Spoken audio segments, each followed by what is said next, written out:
Está aqui comigo no estúdio Ariadne Godinho, ela que é pediatra. Seja muito bem-vinda à nossa programação mais uma vez. Bom dia, Luciane. Obrigada pelo convite mais uma vez. A gente está sempre à disposição para acompanhar e orientar as famílias.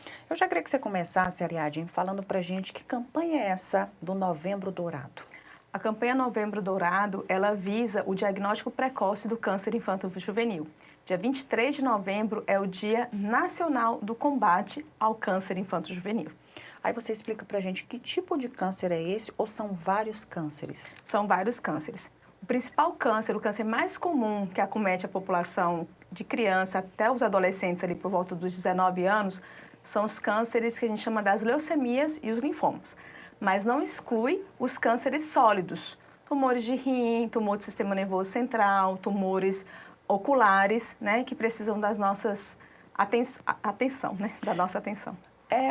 Esses tipos de cânceres, eles exigem muita atenção. Eu pergunto pelo fato de as crianças, elas são mais sensíveis. Queria também saber da questão em relação à cura. É o seguinte, no adulto, o câncer ele está muito voltado a hábito de vida. Tabagismo, falta de atividade física, obesidade, né? Na criança, não. Na criança não tem nada que a gente faça que vai evitar que o nosso filho tenha câncer. Mas a gente tem algumas coisas que podem garantir a segurança da criança, como, por exemplo, a vacina. A vacina do HPV é um protetor contra o câncer do colo de útero, por exemplo. Mas o câncer na criança, ele tem a ver com divisões celulares equivocadas. Então, é uma questão genética, tá? Então, não tem nada que a gente evite de ter. O que a gente precisa ter atenção é para fazer o diagnóstico precoce.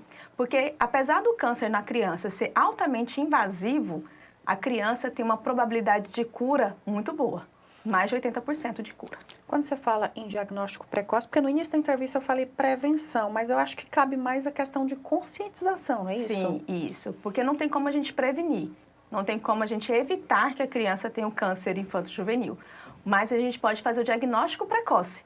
E eu acho que campanhas como essa, palestras como essa, faz com que a família fique atenta aos sinais precoces do câncer infanto-juvenil e levar essa criança para uma avaliação médica. Você tocou num ponto importante, sinais precoces. Eu acho que é uma dúvida de todo mundo. Que sinais seriam esses?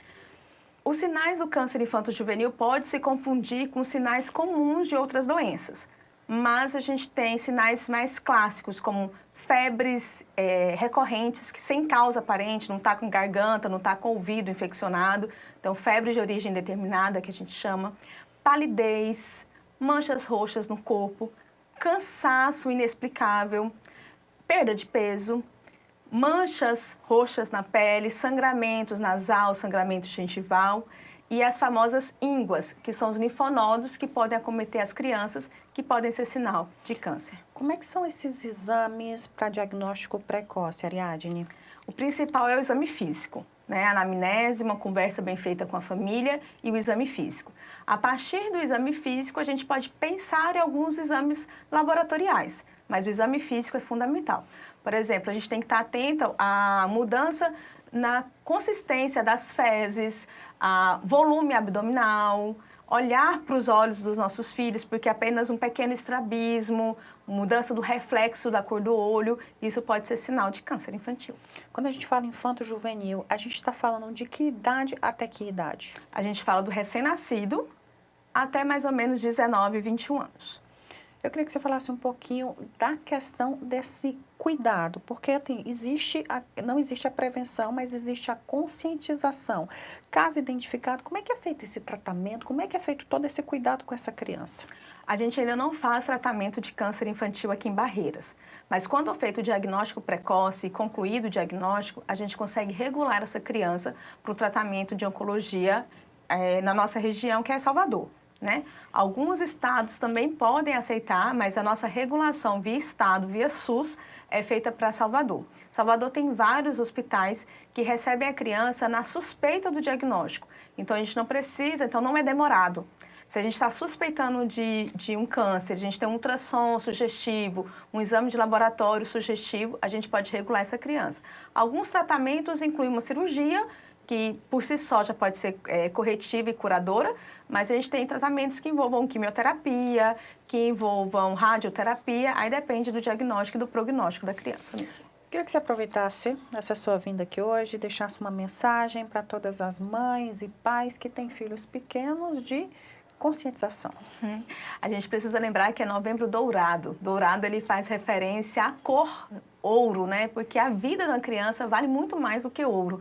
E a gente precisa estar atento aos sinais que os nossos filhos dão, né? Então, o recado hoje eu queria dar para os pais e para os professores que convivem muito com a criança, ficam muito tempo com a criança. Então, sinais como perda de peso, uma apatia, linfonodos, manchas roxas, levar a criança, os pais, para uma avaliação com o pediatra, porque pode parecer que não seja nada e pode não ser nada, na maioria das vezes não é nada, mas a gente só faz diagnóstico quando a gente pensa na possibilidade.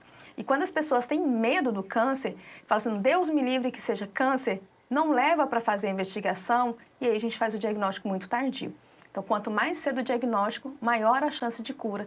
Então, olhar nos olhos dos nossos filhos todos os dias pode perceber alguma diferença e levar para a investigação. E as consultas de rotina de puericultura, né, que são estipuladas pelo Ministério da Saúde, são fundamentais também para a gente avaliar essa mudança na criança. Queria muito agradecer a sua participação. Eu que agradeço. Muito obrigada. Obrigada.